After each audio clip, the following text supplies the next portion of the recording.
الحمد لله رب العالمين والصلاة والسلام على رسوله الكريم أما بعد أعوذ بالله من الشيطان الرجيم بسم الله الرحمن الرحيم إن الله لا يغفر أن يشرك به ويغفر ما دون ذلك لمن يشاء صدق اللہ العظیم۔ واجب الاحترام سامعین، السلام علیکم ورحمۃ اللہ وبرکاتہ۔ آیت کریمہ جو تلاوت کرنے کی سعادت حاصل کی ہے، اس کا ترجمہ یوں ہے: بے شک اللہ تعالیٰ نہیں بخشتا اس کو جو اس کا شریک کرے کسی اور کو، اور بخشتا ہے اس کے سوا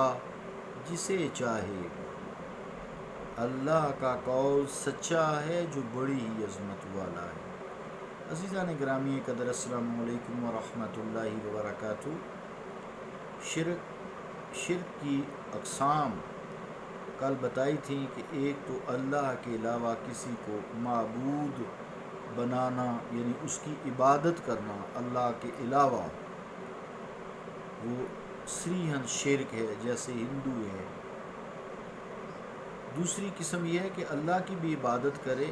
لیکن کسی دوسرے کو بھی اللہ سمجھ کے اس کی بھی عبادت کرے، یہ بھی شرک ہے۔ تیسری، کسی کو اس کارخانہ قدرت میں امور کائنات کا حقیقی مستقل طور پر رد و بدل کرنے والا سمجھے، یعنی متصرف بذات مستقل سمجھے، وہ بھی مشرک ہوتا ہے۔ ویسے تو شرک کی بے شمار قسمیں ہیں، جیسے کبر ہے۔ تو شخص اگر تکبر کرتا ہے، کبر کرتا ہے، وہ بھی جو شرک کی اصطلاحی معنی ہے یا باطنی معنی ہے یا شرعی معنی ہے، اس کے مطابق مشرک تو ہو جاتا ہے، لیکن اس پر وہ کتنی شرعی حد نہیں لگتی، کیونکہ وہ لا علمی میں کرتا ہے۔ عموماً ایسی بات ہوتی ہے، ڈینگے مارنا جسے کہتے ہیں، تو لا علمی میں ہوتا ہے، اور یہ بڑی خفی شرک کی قسمیں ہیں، کیونکہ کبر صرف اللہ تعالیٰ کو روا ہے۔ کبر وہ ہوتا ہے کہ، اور اس چیز پر ہوتا ہے کہ چیز اپنی ذاتی ہو، تو انسان کی کوئی چیز اپنی ذاتی نہیں ہے، حالانکہ وہ خود بھی اپنی ذات کا خالق نہیں ہے، اپنی ذات کا وہ محتاج ہی ہے نا، اپنی زندگی کا محتاج ہے، رزق کا محتاج ہے، اللہ تعالیٰ کا ہر ایک کا محتاج ہے۔ اس لیے اللہ نے کہا وَلَهُ الْكِبْرِيَاءُ فِي السَّمَاوَاتِ وَالْأَرْضِ، کہ زمین و آسمان میں جو کبر ہے، تکبر ہے، وہ صرف اللہ تعالیٰ کے لیے، کیونکہ ہر چیز اس کی ذاتی ہے اور کسی کی ذاتی نہیں ہے، عطائی ہے۔ اسی طرح ریاکاری ہے، ہم میں یہ کوٹ کوٹ کر بھری ہوئی ہے۔ رسول کریم علیہ السلام سمجھتے ہیں، ہمیں سمجھاتے ہیں۔ حضور علیہ السلام نے فرمایا کہ سب سے جو خفی شرک ہے وہ ریاکاری ہے، جو چیمٹی کی چال کی طرح انسان کے اندر صلاحیت کر جاتا ہے۔ دیکھیے کتنے ریاکار، لیکن یہ سارے جو ہیں خفی شرک ہے۔ حقیقی شرک اور جلی شرک جو ہے، جلی جسے کہتے ہیں، جس سے انسان کافر ہو جاتا ہے، وہ ہے اللہ تعالیٰ کے علاوہ کسی کی عبادت کرنا۔ اسی لیے لا الہ الا اللہ، کہ اللہ کے علاوہ کوئی معبود نہیں ہے، تمام انبیاء کا شرک جلی کے متعلق ہی درس دینا تھا، لوگوں کو اس سے دور کرنا تھا۔ یہاں اس آیت میں یہی شرک جلی کا تذکرہ ہے کہ وہ شرک جلی، یعنی اگر کوئی شخص کسی اللہ کے علاوہ اور کی عبادت کرتا رہا، یا اللہ کی بھی اور اس کی بھی کرتا رہا، تو اس نے شرک جلی کیا، واضح صریحاً شرک کیا۔ وہ اگر اسی پر فوت ہوا تو اللہ تعالیٰ اس کو نہیں بخشے گا۔ اس کے علاوہ جتنے بھی دوسری ہو جاتی ہیں، انسان سے گناہ ہو جاتے ہیں، چاہے وہ کبیرہ ہیں چاہے وہ صغیرہ ہیں، سب سے بڑا کبیرہ گناہ شرک ہے، اس کبیرہ گناہ کو نہیں بخشے گا۔ ہاں اگر وہ اپنی زندگی میں توبہ کر لیتا ہے، جب اس کو موت کا بھی پیغام نظر نہیں آتا، اس کو فرشتے نظر نہیں آتے، سکرات الموت میں وہ نہیں ہوتا، اس وقت دروازہ بند ہو جاتا ہے توبہ کا، اس سے پہلے توبہ کا دروازہ کھلا رہتا ہے، تو شرک جلی بھی بخش دیتا ہے اللہ تعالیٰ۔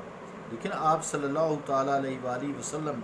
جب عرب شریف میں آپ نے اعلان کیا لا الہ الا اللہ محمد رسول اللہ،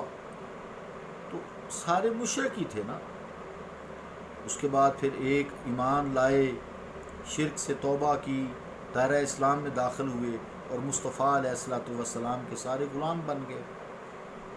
یہاں تک کہ اب سارے اللہ کا فضل ہے کتنے مسلمان ہیں۔ تو مراد یہ ہے کہ اگر کوئی شخص کفر سے توبہ کر لے، جیسے عیسائی ہے کفر سے توبہ کر لے، یہودی ہے کفر سے توبہ کر لے، بدھش ہیں، بدھ مت جنہیں کہتے ہیں، ہندو ہیں، پارسی ہیں، جتنے بھی اس روئے زمین پر مشرک ہیں، اگر وہ اپنی زندگی میں موت سے پہلے شرک سے توبہ کر لے تو اللہ تعالیٰ پھر بخشے گا، لیکن موت کے بعد اگر شرک پر فوت ہوا ہے تو نہیں بخشے گا۔ اس آیت کا یہ مطلب ہے۔ لوگ اکثر عموماً اس میں کنفیوژن کا شکار ہو جاتے ہیں اور ایسے ہی فتوے داغنے شروع ہو جاتے ہیں۔ اور کچھ اعمال میں نے بتایا تھا ظاہراً ایسے ہوتے ہیں جس سے شرک کا شائبہ ہوتا ہے، اس سے بھی انسان کو اجتناب کرنا چاہیے، تاکہ دیکھنے والا کہے کہ یار یہ تو مشرک ہے۔ جیسے قبرستان میں جانا، ایسے شرک کے فتوے لگانے والے کرتے وہ خود بھی قبرستان میں یہی ہیں، لیکن باہر آ کے فتوے لگانے شروع کر دیتے ہیں، یہ جی قبر سے مانگ رہا ہے، قبر والے سے مانگ رہا ہے۔ قبرستان میں جا کر خود بھی ہاتھ اٹھاتے ہیں، وہ سارے ہاتھ اٹھاتے ہیں، لیکن بس کیا کریں، یہ کوئی روٹی ایسی گول چیز اللہ تعالیٰ نے بنائی ہے کہ اس کے گرد انسان چکر لگاتا رہتا ہے۔ بہرحال ایسے امور سے انسان کو پرہیز کرنا چاہیے، اگرچہ اس شخص کو جو ایسے امور کر رہا ہے، عقیدت میں کسی کے ہاتھ چوم رہا ہے، کسی کا پاؤں چوم رہا ہے، کسی کا ماتھا چوم رہا ہے، عقیدت سے تھوڑا سا اگر جھک ہی گیا ہے، اس سے پوچھی تو وہ کہے گا نا جی نا، یہ تو اللہ تعالیٰ کے برگزیدہ بندے ہیں، میرے شیخ ہیں، میرے پیر صاحب ہیں، میرے استاد ہیں، میرے ماں باپ ہیں، میرے بزرگ ہیں، میرے رشتہ دار ہیں، میرے عظیم دوست ہیں، میں اگر ان کا ہاتھ چوم لیتا ہوں تو اس کا مطلب یہ نہیں ہے کہ یہ میرے کو خدا ہے، یا میں ان کی عبادت کرتا ہوں، یا ان کو میں متصرف بذات حقیقی مستقل سمجھتا ہوں۔ ایسی بات نہیں ہے۔ وہ تو آپ کو غصے ہوگا، اس کے ذرا بات کر کے تو دیکھیں، چانٹا بھی مار دیتے ہیں کہ۔ تو اس لیے عزیزان گرامی قدر کوشش کرنی چاہیے ایسے اعمال سے انسان پرہیز کرے جس میں معنوی طور سے نہیں، شرعی طور سے نہیں، لغوی طور پر شرک لازم نہیں آتا، لیکن ظاہری شرک کا شائبہ جو ہوتا ہے وہ احتیاط کرنی چاہیے۔ اس لیے محققین نے، علماء خیر نے، مشائخ نے اس سے بھی منع کیا ہے، یار یہ کام نہ کیا کرو، ہماری تم عزت کرتے ہو، انبیاء کی عزت کرتے ہو، صحابہ کی عزت کرتے ہو، اہل بیت طہار کی تم بہت عزت کرتے ہو، لیکن ایسے الفاظ بھی نہ استعمال کیا کرو جس سے دیکھنے والا، بد نصیب دیکھنے والا جو کم بخت جاہل ہے، لا علم ہے، وہ تم پہ شرک کا فتویٰ کرے گا، معاشرے میں گڑبڑ ہوتی ہے، فرقہ واریت ہوتی ہے، لڑائی جھگڑے ہوتے ہیں۔ بد نصیبی سے جن کم علموں کو بات بات میں شرک کے فتوے دینے کی عادت پڑی ہوئی ہے، ان کو یہ موذی مرض ہے اور متعدی مرض ہے، اپنی اولادوں میں بھی یہ لگا رہے ہیں، ان کو بھی ذرا خیال کرنا چاہیے، انہیں غور کرنا چاہیے کہ بزرگان دین اور انبیاء اعظام سے عقیدت رکھنے والوں کے ذہن بحمد اللہ تعالیٰ شرک کے مفہوم سے بھی پاک ہے۔ وہ جو شرک کا مفہوم ہے نا، وہ سمجھتے ہیں، وہ شرک سے پاک ہے، ان کے ذہن اسے قطعی پاک و صاف ہے، مطہر ہے، طیب ہیں، لہذا بغیر تحقیق کے ایسے ہی آنن فانن شرک کے میزائل داغ دینا، کسی کو مشرک کہہ دینا، یہ کوئی علمی نہیں ہے۔ تعلیمات اسلامیہ میں منع ہے، اس کا تقاضا ہے، اور نہ ہی اس کی کوئی تقاضا ہے، نہ اس کی کوئی دانش مندی کی بات ہے، نہ کوئی عقل کی بات ہے۔ البتہ جہاں واقعی عقائد میں شرک کی آمیزش ہوتی ہے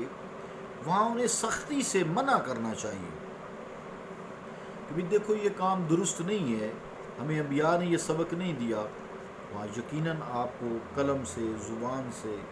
روکنا چاہیے، سمجھانا، لیکن پھر بھی طریقے سے انہیں سمجھانا چاہیے، قرآن سے سمجھانا چاہیے، حدیث مبارکہ سے سمجھانا چاہیے، وہ سمجھ جائیں گے۔ غلطی میں، نادانی میں اگر کر لیتے ہیں تو ان کو سمجھانا چاہیے، وہ عموماً سمجھ جاتے ہیں۔ اصل میں ایسے فتوے داغنے والے حقیقی صاحب علم نہیں ہوتے، یا علم پڑھا ہے تو انہوں نے علم کو کسب معاش بنایا ہوا ہے، روٹی روزی کا ذریعہ بنایا ہوا ہے، زندگی گزارنے کا سہارا بنایا ہوا ہے، اس کی خاطر وہ سارا کچھ کرنے کو تیار ہوتے ہیں، کیونکہ وہ جب تک یہ نہیں کریں گے ان کے ساتھی ان کو روٹی نہیں دیتے۔ حالانکہ کہتے ہیں روٹی اللہ ہی دیتا ہے، بھی دیتا اللہ ہی ہے، تو تم یہ کیوں کام کرتے ہو؟ پھر سیدھا اللہ سے مانگو،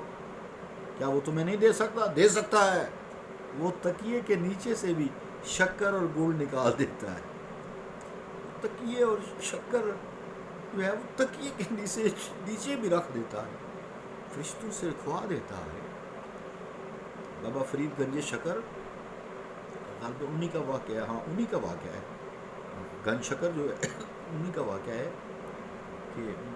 نماز پڑھانے کے لیے مائیں ہوتی ہیں نا، وہ لالچ دیتی ہیں کہ اچھا جی یہ شکر دوں گی، شکر کے شوقین تھے، تو تم دیکھنا تمہارے تکیے، تم نماز پڑھو تمہارے تکیے کے نیچے سے شکر ہوگی، اللہ رکھ دیتا ہے نماز جو پڑھتا ہے۔ بچے تھے، راغب کرنا تھا، تو ایک دن رکھنا بھول گئے کہ یار میں کیا جواب دوں گی، یا اللہ میں تو تیرے اوپر ہی توکل ہے، اور یہ بچہ ہے، آج تیرے اوپر جو ہے یہ اس کا بھروسہ ختم نہ کہیں ہو جائے کہ آج اللہ نے شکر نہیں رکھی۔ تو بہرحال دعا کی قبول ہوئی، جب نماز پڑھی تو تکیہ اٹھایا تو نیچے شکر رکھی تھی۔ پھر ایسے جو لوگ برگزیدہ ہوتے ہیں، جن کے ہم ہاتھ پاؤں چومتے ہیں، وہ اس لیول کے لوگ ہوتے ہیں۔ ہر ایک بندہ اب اٹھ کے کہہ دے جی میں ولی ہو گیا ہوں، میں اللہ کا دوست ہو گیا ہوں، اللہ کے بڑے قریب ہو گیا ہوں، افسوس ہی ہے، افسوس ہی ہے۔ اور پھر دوسروں کے اوپر ایسی فتوے داغتا جائے جو نیک بزرگان دین ہیں، من النبیین والصدیقین والشہداء والصالحین، قرآن نے کہا ہے وحسن اولئک رفیقا، اور کتنی اچھے تمہارے ساتھی ہیں یہ انبیاء، شہداء، صدیقین اور صالحین، کتنے اچھے ساتھ اللہ ہمیں ہمارے ساتھیوں نے کہہ رہا ہے۔ اللہ رب العالمین ہمیں ایسی افراط و تفریط سے بچائے رکھے۔ غالباً مرزا بے دل نے ہی ایسے کوتاہ بینوں کے لیے فرمایا تھا، چے بوجھ سروکار غلط سبکاں، در علم و عمل با فسانہ زدن، زے غرور دلائل بے خردی ہما تیر خطابہ نشانہ زدن۔ انشاءاللہ تعالیٰ میں اس کا ترجمہ بھی کل کروں گا، وقت پورا ہوا اور اس کو تھوڑا سا سمجھائیں گے، بات چلی کیونکہ ٹائم بہت زیادہ ہو گیا۔ صلی اللہ تعالیٰ علی رسول خیر خلقہ محمد وعلی آلہ و اصحابہ اجمعین برحمتک یا ارحم الراحمین۔